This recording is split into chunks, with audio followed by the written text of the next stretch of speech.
Baghmare hospital में दांतों की बीमारी से जुड़े हर तरह का किया जाता है इलाज, जिसके माहिर oral and maxillofacial surgeon doctor शान करीमी करेंगे आपका उम्मीद से भरपूर इलाज। तो आज ही विजिट कीजिए बाघमारे मल्टी स्पेशलिटी हॉस्पिटल, सकाफरोजा सरकारी उर्दू स्कूल नंबर 4 के पास।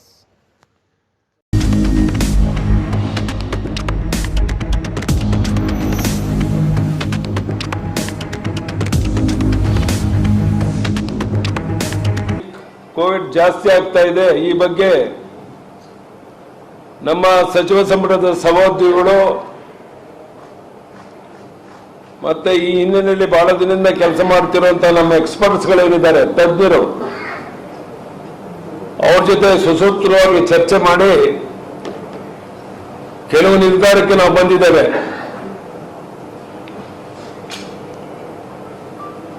ಮೊದಲನೇದು, ಗವರ್ಮೆಂಟ್ ಹಾಸ್ಪಿಟಲ್ಗಳಲ್ಲಿ 18 ರಿಂದ 45 ವರ್ಷದವರೆಗಿರುವಂತ ಜನರಿಗೆ ವ್ಯಾಕ್ಸಿನೇಷನ್ ಅನ್ನ ಫ್ರೀ ಸಪ್ಲೈ ಮಾಡ್ತೇವೆ.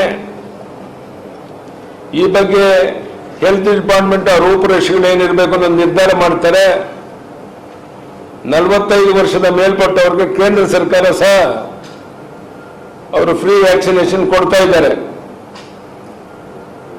ಈ ಕೋವಿಡ್ ತಡೆಯೋದಕ್ಕೆ ಬಿಗಿ ಕ್ರಮವನ್ನ ನಾಳೆ ರಾತ್ರಿಯಿಂದ 14 ದಿವಸ ಬಿಗಿ ಕ್ರಮ ಜಾರಿಯಲ್ಲಿರುತ್ತೆ. ಇದು ಇಡೀ ರಾಜ್ಯಕ್ಕೆ ಅನ್ವಯ ಆಗುತ್ತೆ, ಕೇವಲ ಬೆಂಗಳೂರಲ್ಲ, ಇಡೀ ರಾಜ್ಯಕ್ಕೆ. ಬೆಳಗ್ಗೆ 6 ರಿಂದ 10 ಗಂಟೆವರೆಗೆ ಅಗತ್ಯ ವಸ್ತುಗಳ ಖರೀದಿಗೆ ಅವಕಾಶ ಕಲ್ಪಿಸಲಾಗಿದೆ. ಬೆಳಗ್ಗೆ 10ರ ನಂತರ ಪೊಲೀಸ್ನವರು ಬಂದು ತಡೆಯೋದಕ್ಕೆ ಅಡ್ಡಿ ಆತಂಕಗಳು ಮಾಡೋಕೆ ಅವಕಾಶ ಕೊಡದೇನೆ ವ್ಯಾಪಾರಸ್ಥರು ಸಹ ಅವರಾಗೇನೆ ಬಾಗಿಲುಗಳನ್ನು ಹಾಕಬೇಕು. ಯಾವುದೇ ಗೊಂದಲಕ್ಕೆ ಅವಕಾಶ ಮಾಡಿಕೊಡಬಾರದು ಅಂತ ವಿನಂತಿಯನ್ನು ಮಾಡ್ತೇನೆ. ಮ್ಯಾನುಫ್ಯಾಕ್ಚರಿಂಗ್ ಸೆಕ್ಟರ್, ಗಾರ್ಮೆಂಟ್ ನೌಕರನ್ನ ಬಿಟ್ಟು, ಪ್ಲೀಸ್ ಅಂಡರ್ಲೈನ್, ಯಾಕೆಂದ್ರೆ 7-8 ಲಕ್ಷ ಜನ ಗವರ್ಮೆಂಟ್ ಫ್ಯಾಕ್ಟರಿ ಕೆಲಸ ಮಾಡ್ತಾರೆ. ಪಕ್ಕ ಕುಂತ ತೊಂದರೆ ಆಗಬಾರ್ದು ಅನ್ನೋಕ್ಕೋಸ್ಕರ ಮ್ಯಾನುಫ್ಯಾಕ್ಚರಿಂಗ್ ಸೆಕ್ಟರ್ ಮುಂದುವರಿಯುತ್ತೆ, ಗಾರ್ಮೆಂಟ್ ಬಿಟ್ಟು. ಕನ್ಸ್ಟ್ರಕ್ಷನ್ ಸೆಕ್ಟರ್ ಮುಂದುವರಿಯುತ್ತೆ, ಅಗ್ರಿಕಲ್ಚರ್ ಸೆಕ್ಟರ್ ಯಾವುದೇ ತೊಂದರೆ ಇಲ್ಲ. ಮೆಡಿಕಲ್ ಎಸೆನ್ಷಿಯಲ್ ಸರ್ವಿಸ್ ಮುಂದುವರಿಯುತ್ತೆ. ರಾತ್ರಿ 9 ಗಂಟೆಯಿಂದ ಬೆಳಗ್ಗೆ 6 ಗಂಟೆವರೆಗೆ ಈಗಿರುವಂತಹ ರೀತಿಯಲ್ಲೇ ಕರ್ಫ್ಯೂ ಮುಂದುವರಿಯುತ್ತೆ. ಎಲ್ಲ ಜಿಲ್ಲಾಧಿಕಾರಿಗಳು ಇದರ ಬಗ್ಗೆ ಸೂಕ್ತ ಬಂದೋಬಸ್ತನ್ನು ಮಾಡಬೇಕು. ತಾಲೂಕ್ ತಹಸೀಲ್ದಾರ್ ನೋಡಲ್ ಆಫೀಸರ್ ಆಗಿ ಕೆಲಸ ಮಾಡಿ ತಾಲೂಕಲ್ಲಿ ಮತ್ತೆ ಇದು ಹರಡದಂತೆ ಬಿಗಿ ಕ್ರಮವನ್ನು ಕೈಗೊಳ್ಳಬೇಕು. ಒಂದು, ಇನ್ನು ಮುಂದೆ ಆಕ್ಸಿಜನ್ ಕೊರತೆ ಇರೋದಿಲ್ಲ, ಸಪ್ಲೈ ಸಮಸ್ಯೆ ಇರೋದಿಲ್ಲ, ಆಕ್ಸಿಜನ್ ಸಮಸ್ಯೆ ಇರೋದಿಲ್ಲ. ರೈತರು ಬೆಳೆದಂತ ತಮ್ಮ ಹಣ್ಣು ಹಂಪಲುಗಳು, ತರಕಾರಿಗಳನ್ನ ಬೆಳಗ್ಗೆ 6 ಗಂಟೆಯಿಂದ 10 ಗಂಟೆವರೆಗೆ ಅವರು ವ್ಯವಹಾರ ಮಾಡ್ಕೊಳ್ಳೋಕೆ ಅವಕಾಶ ಇರುತ್ತೆ. ಇದೆಲ್ಲವನ್ನು ಉಪಯೋಗ ಮಾಡಿಕೊಂಡು ಜನರು ಸಹಕರಿಸಬೇಕು. ನಮ್ಮ ಮಾಧ್ಯಮದ ಸ್ನೇಹಿತರು ನಿಮ್ಮ ಶಕ್ತಿ ಮೀರಿ ಸಹಕಾರವನ್ನು ನೀಡ್ತಾ ಇದ್ದೀರಾ. ಬಹುಶಃ ಈ 14 ದಿವಸ ಈ ತಗೊಳ್ಳುವಂತಹ ಬಿಗಿ ಕ್ರಮಕ್ಕೆ ತಾವೆಲ್ಲ ಸಂಪೂರ್ಣ ಸಹಕಾರವನ್ನು ಕೊಟ್ಟರೆ ಅವಾಗ ಒಂದು ರೂಪಕ್ಕೆ ಬರುತ್ತೆ ಅನ್ನೋ ವಿಶ್ವಾಸ ನನಗಿದೆ. 2 ವಾರದಲ್ಲಿ ಇದು ಕಂಟ್ರೋಲ್ಗೆ ಬರಲಿಲ್ಲ ಅಂದ್ರೆ ಮತ್ತೆ ಮುಂದುವರಿಯುವಂಥದ್ದು ಅನಿವಾರ್ಯ ಆಗ್ಬೋದು. ಅದಕ್ಕೆ ರಾಜ್ಯದ ಜನ ಕಟ್ಟುನಿಟ್ಟಾಗಿ ಮಾಸ್ಕ್ ಅನ್ನು ಧರಿಸುವಂಥದ್ದು, ಅಂತರವನ್ನು ಕಾಯ್ದುಕೊಳ್ಳುವಂಥದ್ದು, ಮತ್ತೆ ಸ್ಯಾನಿಟೈಸ್ ಮಾಡಿಕೊಳ್ಳುವಂಥದ್ದು, ಈ ಕಡೆ ವಿಶೇಷವಾದ ಗಮನವನ್ನು ಕೊಡಬೇಕು ಅಂತ ಈ ಸಂದರ್ಭದಲ್ಲಿ ನಾನು ರಾಜ್ಯದ ಜನರಲ್ಲಿ ಕೈ ಜೋಡಿಸಿ ವಿನಂತಿಯನ್ನು ಮಾಡ್ತೇನೆ. ಜನ ಸಹಕಾರ ಕೊಟ್ಟರೆ ನನಗನ್ಸುತ್ತೆ ಇಡೀ ದೇಶದಲ್ಲಿನ ಬೇರೆ ರಾಜ್ಯಗಳಿಗಿಂತ ಇಲ್ಲಿ ಈ ಕೊರೋನಾ ಮೆಂಡಮಿಕ್ ಜಾಸ್ತಿ ಆಗಿರೋದ್ರಿಂದ ಅದನ್ನು ತಡೆಯೋದಕ್ಕೆ ಸಾಧ್ಯ ಆಗುತ್ತೆ. ಅದಕ್ಕೆ ಎಲ್ಲ ರೀತಿಯ ಸಹಕಾರವನ್ನು ಎಲ್ಲರೂ ನೀಡಬೇಕು ಅಂತ ನಾನು ವಿನಂತಿಯನ್ನು ಮಾಡ್ತೇನೆ.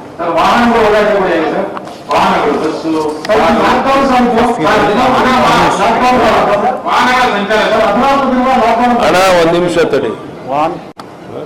ಟ್ರಾನ್ಸ್ಪೋರ್ಟೇಷನ್ ವಾಹನಗಳಿಗೆ ಯಾವುದೇ ರೀತಿಯ ತೊಂದರೆ ಆಗುವುದಿಲ್ಲ. ಈ ಅಂತಾರಾಜ್ಯ ಮತ್ತು ಈ ಟ್ರಾನ್ಸ್ಪೋರ್ಟೇಷನ್ ಗೂಡ್ಸ್ ಟ್ರಾನ್ಸ್ಪೋರ್ಟೇಷನ್ಗೆ ಇಡೀ ರಾಷ್ಟ್ರದಲ್ಲೇ ಅನುಮತಿ ಕೊಟ್ಟಿದ್ದಾರೆ. ಹೀಗಾಗಿ ಯಾವುದೇ ರೀತಿ ತೊಂದರೆ ಸಾರಿಗೆ ಬಸ್ಗಳ ಬಗ್ಗೆ ನಾನು ಹೇಳ್ತಾರೆ ವೀಕೆಂಡ್ ಸಾರಿಗೆ ಬಸ್ ಎಲ್ಲ ಸಾರಿಗೆ ಇರೋದಿಲ್ಲ. ಬಂದಂದ್ಮೇಲೆ ಸಾರಿಗೆ ಬಸ್ಗಳೇ ಓಡಾಡ ಏನ್ ಮಾಡ್ತೀರಾ? ಜನನೇ ಓಡಾಡಾಗಿಲ್ಲ ಅಂದ್ಮೇಲೆ ಸಾರಿಗೆ ಬಸ್ ಹೆಂಗ್ ಓಡಾಡುತ್ತೆ? ಒಂದು ರಾಜ್ಯದಿಂದ ಮತ್ತೊಂದು ರಾಜ್ಯಕ್ಕೆ ಗೂಡ್ಸ್ ಅನ್ನ ಸಾಗಾಣೆ ಮಾಡಕ್ಕೆ ಯಾವುದೇ ಅಡ್ಡಿ ಆತಂಕಗಳು ನಮ್ಮ ಸರ್ಕಾರ ಮಾಡಲ್ಲ. ಇಲ್ಲ, ಗಾರ್ಮೆಂಟ್ಸ್ ಒಂದು ಬಂದ್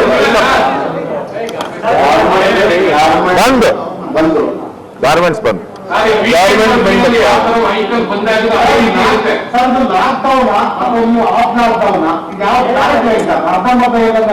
ನೋಡಪ್ಪ, ನೀನು ನಿನ್ಗೆ ಹೆಂಗ್ ಅರ್ಥ ಮಾಡ್ಕೋತಿ ಹಂಗ ಮಾಡ್ಕೋ. ನಾನು ನಾವೇನ್ ಮಾಡ್ಬೇಕು ಅಂತಿದ್ದೀವಿ ಅಂತ ಬಹಳ ಸ್ಪಷ್ಟವಾಗಿ ನಿನ್ಗೆ ಹೇಳಿದ್ದೇನೆ.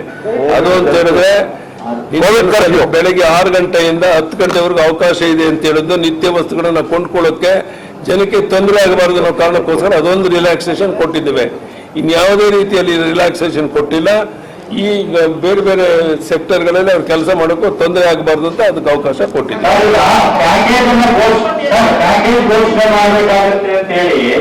ಈ ಲಾಕ್ಡೌನ್ ಅನ್ನೋ ಪದವನ್ನ ಸರ್ಕಾರ ಬಳಸ್ತಾ ಇಲ್ವಾ ಅಂತ. ಯಾಕಂದ್ರೆ ಶ್ರಮಿಕ ವರ್ಗ, ದುಡಿಯೋ ವರ್ಗ ಅದನ್ನು ಕೂಡ ನೋಡ್ಬೇಕು ಅಂತ ಇಷ್ಟು ದಿನ ಹೇಳ್ತಾ ಇದ್ರಿ. ಕೋವಿಡ್ ಕರ್ಫ್ಯೂ, ಕೋವಿಡ್ ಲಾಕ್ಡೌನ್ ಅಂತ, ಕೋವಿಡ್ ಘೋಷಿತ ಲಾಕ್ಡೌನ್ ಆಗುತ್ತಾ ಅಂತ ಯಾವ ತರ ಪದ ಬಳಕೆಗೆ ಹಿಂದೇಟ್ ಆಗ್ತಾ ಇದೆ ಸರ್ಕಾರ? ಪದ ಬಳಕೆ ಮಾಡೋದು ಇಂಪಾರ್ಟೆಂಟ್ ಅಲ್ಲ, ಯಾವ ಕ್ರಮಗಳನ್ನ ತೆಗೆದುಕೊಳ್ತೀವಿ ಅನ್ನೋದು ಇಂಪಾರ್ಟೆಂಟ್. ಹೀಗಾಗಿ ಇವತ್ತು ನಮ್ಮಲ್ಲಿ ಒಂದು ನಿಮಿಷ ಸುದೀರ್ಘವಾಗಿ ಚರ್ಚೆ ಆದ್ಮೇಲೆ ಇಲ್ಲಿ ಜೀವನೋಪಾಯಕ್ಕೆ ಬೇಕಾಗಿರುವಂತ ದಿನನಿತ್ಯ ಇದಕ್ಕೆ ತೊಂದರೆ ಆಗಬಾರ್ದು ಅಂತ ಎಕ್ಸೆಪ್ಷನ್ ಕೊಟ್ರೆ ಮಿಕ್ಕಿದೆಲ್ಲವೂ ಕೂಡ ನಿಷೇಧ ಆಗಿದೆ. ರಾತ್ರಿ ಕರ್ಫ್ಯೂ ಕೂಡ ಕಂಪ್ಲೀಟ್ ಆಗಿ ಜಾರಿ ಆಗುತ್ತೆ. ಇದು ಬಹಳ ಸ್ಪಷ್ಟ. ಇನ್ನು ಒಂದು ನಿಮಿಷ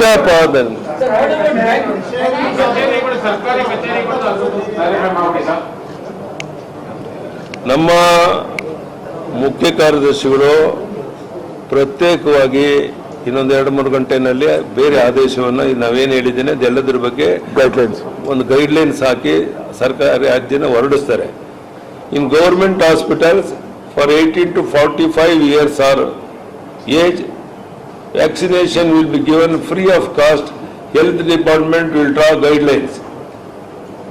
Strict measures to control COVID pandemic will be taken. From tomorrow night till next 14 days, there will be closed down for whole state. 6 a.m. to 10 a.m.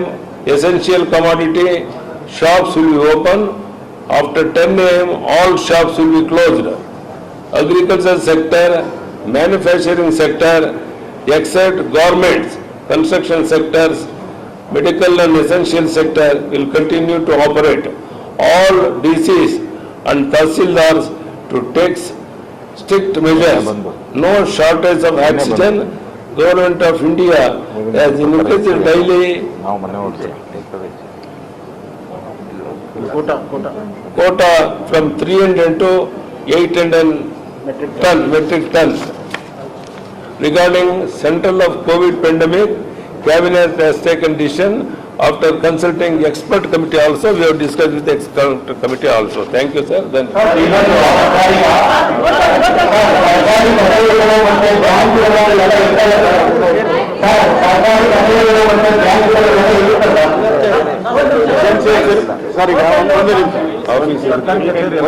Essential service detail guidance issue ಮಾಡಿ. Essential service essential services sir, department police, health ಬೇಕು sir. Non essential services essential services sir. Essential service ಏನಿದೆ, police department, health, revenue ಈ ತರ ಕೆಲವು ಇಲಾಖೆಗಳು ಕೆಲಸ ಮಾಡುತ್ತೆ. ಉಳಿದೆಲ್ಲ ಕ್ಲೋಸ್ ಮಾಡಿ. ಕೋವಿಡ್ ಬೇಕಾದ್ರೆ ಕೋವಿಡ್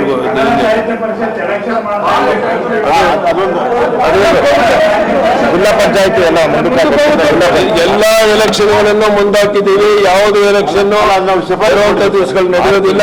4 ತಿಂಗಳು ಎಲ್ಲ ಎಲೆಕ್ಷನ್ ಅನ್ನ ಮುಂದಾಕುವಂತ ತೀರ್ಮಾನವನ್ನು ತಗೊಂಡಿದ್ದೀವಿ. ಶಿಫಾರಸ್ತು ಮಾಡ್ತಾ ಇದ್ದೀವಿ. ಸ್ವಲ್ಪ ಎಲ್ಲ ಎಲೆಕ್ಷನ್ ಅನ್ನ ಮುಂದಾಕೋದಕ್ಕೆ ಶಿಫಾರಸ್ ಮಾಡ್ತಾ ಇದ್ದೀವಿ.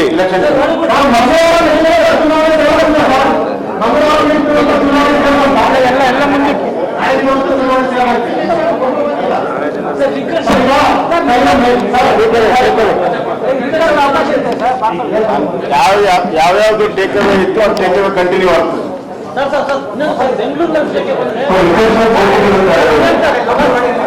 ನೋಡೋಣ, ಹೋಟೆಲ್ ಇಂದ ಪಾರ್ಸಲ್ ತರಿಸಬಹುದು. ಬೇರೆ ಬೇರೆ ನಾವು ಕನ್ಸೆಷನ್ ಕೊಟ್ಟಿದ್ದೇವೆ. ಅದು ಈವನ್ ಲಿಕ್ಕರ್ ಅವ್ರು ಅಲ್ಲಿ ತಗೊಳ್ಳೋ ಆಗಿಲ್ಲ, ಪಾರ್ಸಲ್ ತಗೊಂಡ್ಬರೋಕೆ ಅವಕಾಶ ಇದೆ. ನಾವು ಮೊದಲೇನು ಹೇಳಿದ್ದೇವೆ ಅದೆಲ್ಲ ಕಂಡೀಷನ್ಗಳು ಮುಂದುವರಿಯುತ್ತೆ.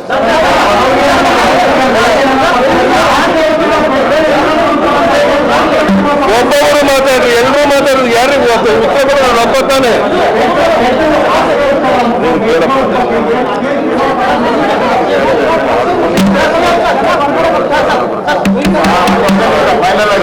ಎಲ್ಲ ಇಶ್ಯೂ ಮಾಡಿಸ್ತೀವಿ, ಮೀಟಿಂಗ್ ಮೇಲೆ ಕೊಡ್ತೀವಿ. ಒಂದು ನಿಮಿಷ, ಈಗ ಇನ್ನೊಂದು ಪ್ರಮುಖ ನಿರ್ಧಾರ ಮುಖ್ಯಮಂತ್ರಿಗೆ ಎಲ್ಲ ಪ್ರಕಟಣೆ ಮಾಡಿದ್ದಾರೆ.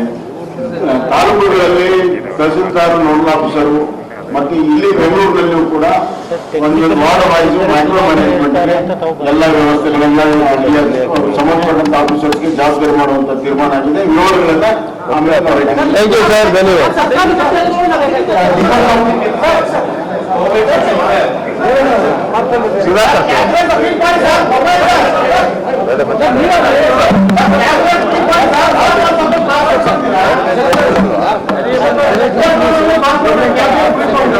ಆಮೇಲೆ ಹೇಳ್ತೀನಿ.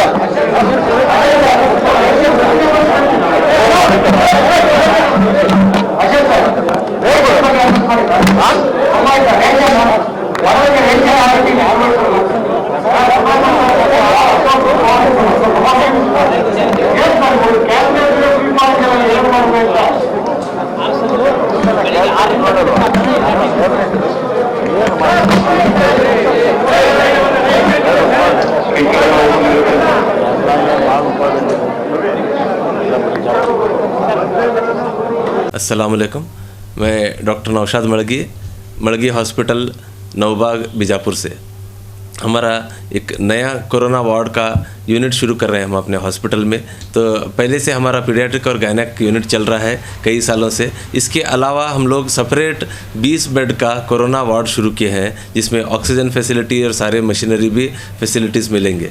और इस वार्ड में हमारे 2 से 3 MD मेडिसिन फिजिशियंस भी आ रहे हैं, उनकी निगरानी में ये वार्ड चलता रहेगा। और यहाँ पे दूसरे हॉस्पिटल्स के कंपेयर में बिल्स भी बहुत वाजिब दाम में रहेंगे। और इसके साथ हमारे यहाँ कोरोना का वैक्सीनेशन सेंटर भी है।